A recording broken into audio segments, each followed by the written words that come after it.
एक गांव में बुधराम नाम के व्यक्ति रहते थे। खेती किसानी उनका काम था। तो उनके पास 2 बैल थे। तो जिसमें से एक बैल तो हट्टा कट्टा था, बहुत तगड़ा था, और एक बैल दुबला पतला कमजोर से था। तो वो कमजोर जो बैल था वो बहुत सीधा था और तगड़ा वाला बड़ा चतुर था।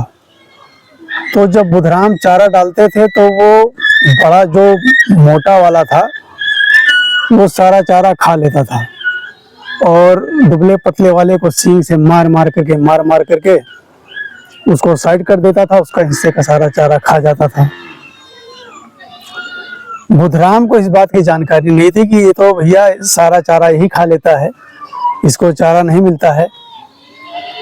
और खेतों में काम करने में बहुत सक्षम थे।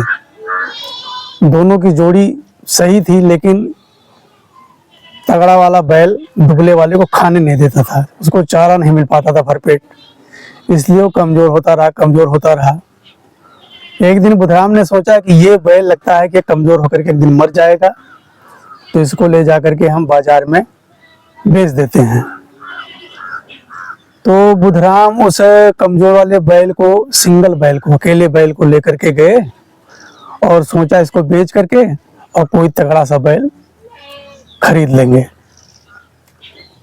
तो जब बाजार में लेकर के गए तो वहां पर एक सजीवन नाम का किसान था। बहुत कमजोर था वो, बहुत कमजोर किसान था, बहुत गरीब परिवार से था वो। तो उसने वो बैल जो है 500 रुपए में खरीद लिया और सोचा कि इसको घर लाएंगे, खिलाएंगे पिलाएंगे तो ये भी मोटा हो जाएगा। तो सजीवन उस बैल को अपने घर ले आए और सजीवन के पास एक बैल था। तो सजीवन के पास 2 बैल हो गए। तो वो जो दुबला पतला खरीद कर ले गए थे वो चलने में तो बड़ा अच्छा था। तो उसको जब खेतों में ले जाते थे तो बहुत काम करता था, वो चलने में बहुत अच्छा था वो। तो उसकी वहाँ सेवा पानी होने लगी, और जब सेवा पानी होने लगी, उसको भरपेट खाना मिलने लगा, तो वो धीरे धीरे उसकी सेहत बनने लगी और वो हट्टा कट्टा हो गया कुछ दिनों में। और गांव में सबसे अच्छी बैलों की जोड़ी सजीवन की मानी जाने लगी। सजीवन से अच्छी बैलों की जोड़ी उस गांव में नहीं थी। थे तो सजीवन बहुत गरीब, लेकिन बैलों की खूब सेवा करते थे वो। तो भैया इधर जो बुधराम थे तो उनका जो है वो अकेला बैल जो था वो एक दिन बीमार पड़ गया और दोस्तों वो मर गया। अब बुधराम के पास कोई बैल बचा नहीं और खेती लंबी चौड़ी। तो वो बाहर से भाड़े पर बैलों की जोड़ी मंगाते थे और खेती किसानी का काम करवाते थे। ऐसे करते करते बहुत दिन बीत गए। तो उन्होंने सोचा कि भाड़े पर कब तक हम बैल मंगाएंगे, तो हम जो है एक जोड़ी बैल खरीद लेते हैं। तो वो जो सजीवन थे, सजीवन जो बैल खरीद कर लेकर गए थे, जो गरीब किसान था, तो उसकी औरत की तबीयत बहुत ज़्यादा खराब हो गई और डॉक्टर ने बताया कि इसमें कम से कम इनके इलाज में 5,000 रुपये खर्चा है। तो गरीब के घर में 5,000 रुपये कहाँ रखे हैं जो अपने औरत का इलाज कराए। उसके पास तो पैसे थे नहीं, छोटी सी खेती थी, उसी में से अपना गुजारा उसका चलता रहा। तो उसने सोचा कि हम ऐसा करते हैं कि हम मजदूरी कर लेंगे और इन बैलों को हम बेच देते हैं और हमारी औरत ठीक हो जाएगी तो धीरे धीरे कमा करके फिर कभी न कभी बैल खरीद लेंगे। तो वो दोनों बैलों को लेकर के बाजार में गए। बाजार में गए और इधर जो है बुधराम जो है बैल खरीदने के लिए गए। तो दोस्तों पूरी बाजार में घूमते घूमते घूमते घूमते बुधराम को सजीवन की ही बैलों की जोड़ी पसंद आई। तो सजीवन देखते ही बुधराम को पहचान गए और बोला, भैया राम राम राम राम। तो दोनों की बातचीत हुई।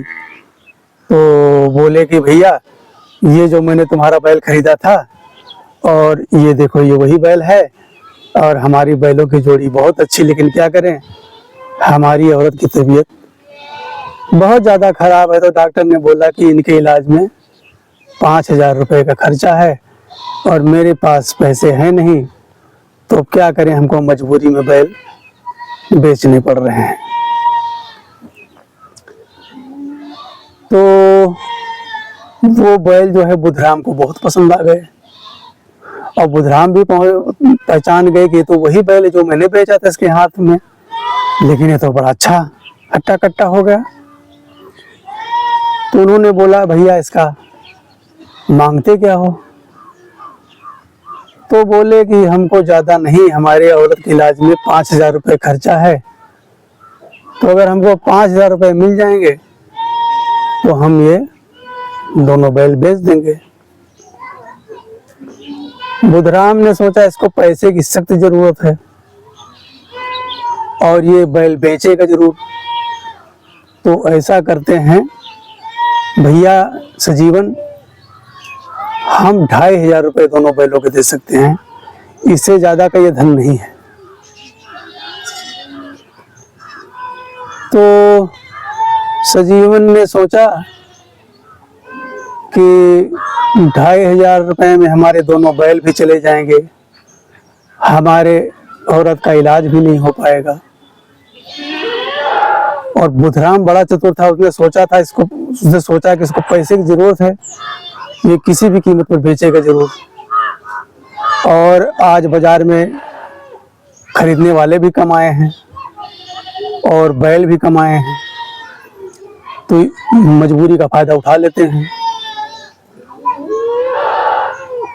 दोनों बातचीत कर ही रहे थे, धीरे धीरे वो 3,000 रुपये में सौदा हुआ और सजीवन ने सोचा कि जो है हम थोड़ा बहुत खेत गिरवी रख देंगे और इलाज कराना तो जरूरी है। इतने में सजीवन का लड़का साइकिल से आया बाजार में, बोला कि पिताजी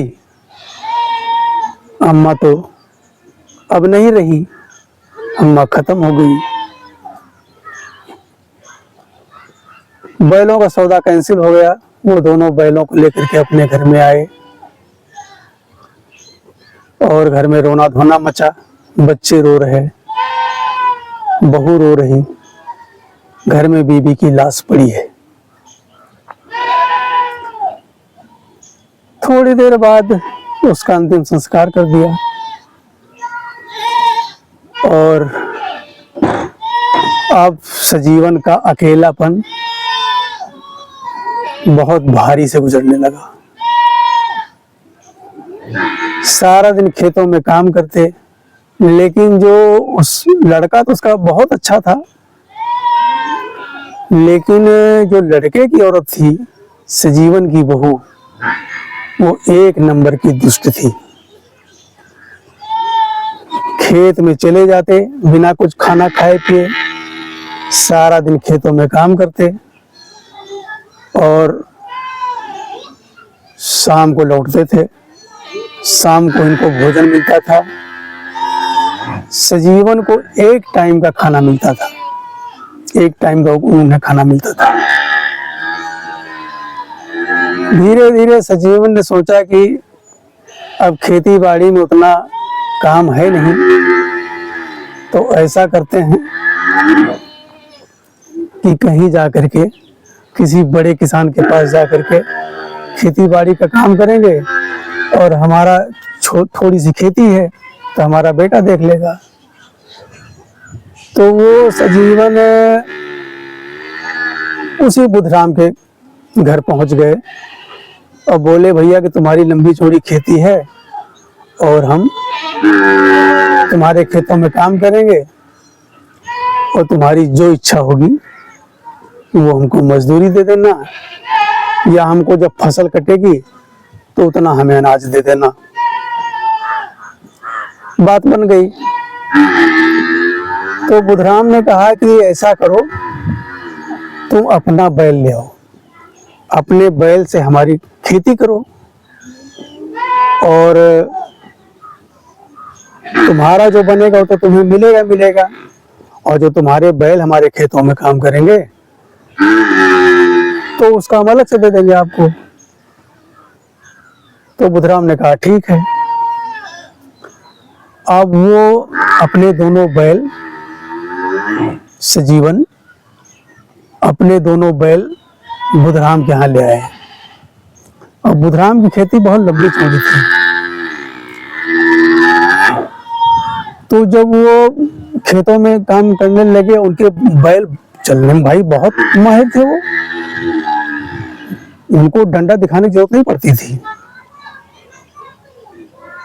तो एक दिन बुधराम ने पूछा कि सजीवन भैया, ये मैंने तुमको बैल भेजा था तो बिल्कुल मरियल सा था, ये तुम्हारे यहाँ हट्टा कट्टा कैसे हो गया? तो बोले कि भैया इसका पेट आपके यहाँ नहीं भरता था, पेट ना भरने की वजह से इसकी आंतें सिकुड़ गई थी और इसीलिए कमजोर होता रहा ये। और हमारे यहाँ भरपूर इसको भरपेट चारा मिलता था, हरा चारा हम अलग से लाते थे और कोई बात नहीं थी। ये बीमार थोड़ा था, ये तो पेट का भूखा था, इसलिए कमजोर हो रहा था। उसी में काम करते रहे और बुधराम की कोई औलाद नहीं थी। बुधराम मियाँ बीबी दो ही थे। तो एक दिन ऐसा हुआ कि बुधराम की तबीयत खराब हो गई और बुधराम की औरत ने कहा कि सजीवन भैया, इनको किसी अच्छे डॉक्टर के यहाँ दिखा दो और कोई अच्छा डॉक्टर देखेगा तो बीमारी पकड़ में आ जाएगी और इलाज भी सही हो जाएगा। वो बातें कर रहे थे लेकिन वो अटैक था। बुधराम को अटैक पड़ गया, हॉस्पिटल ले गए, वहां ठीक तो हो गए लेकिन उनकी जबान चली गई, वो बोल नहीं पाते थे।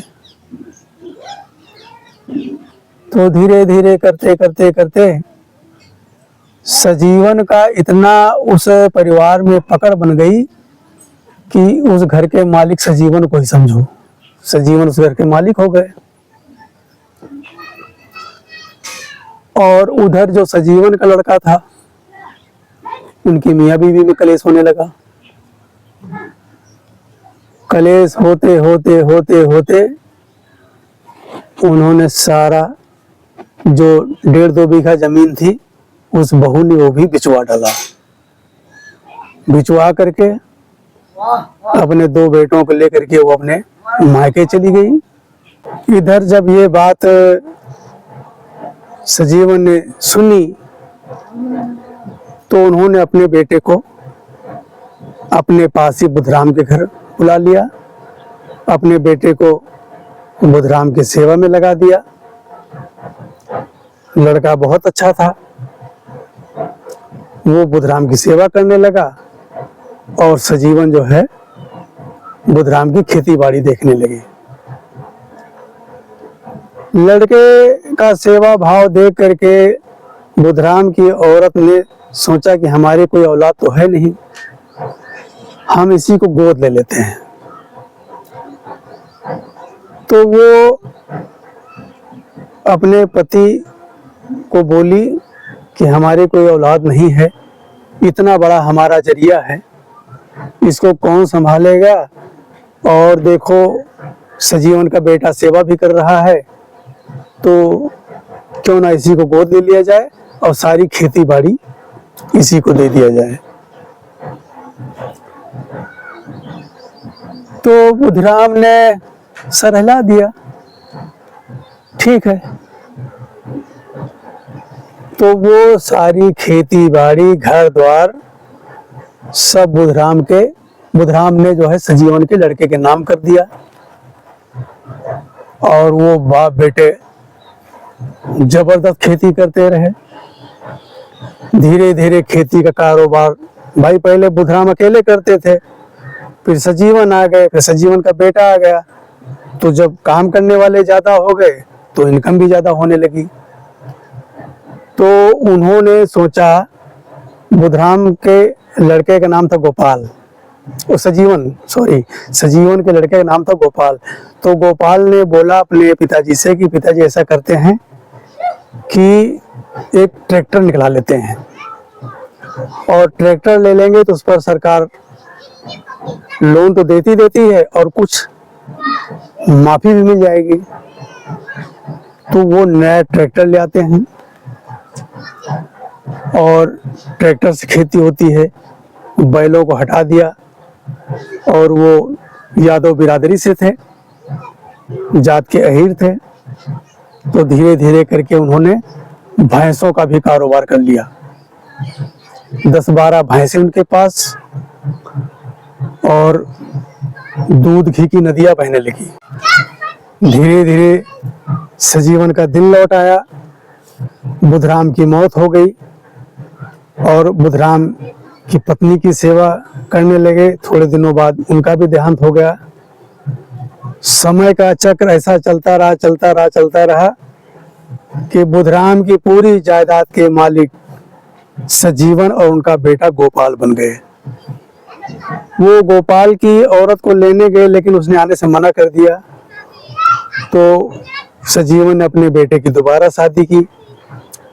शादी करी, नया घर बसाया। कुछ दिन उनके बाद उनके घर में 2 बेटे और एक लड़की का जन्म हुआ। धीरे धीरे करके सबकी शादी की और आराम से रहने लगे।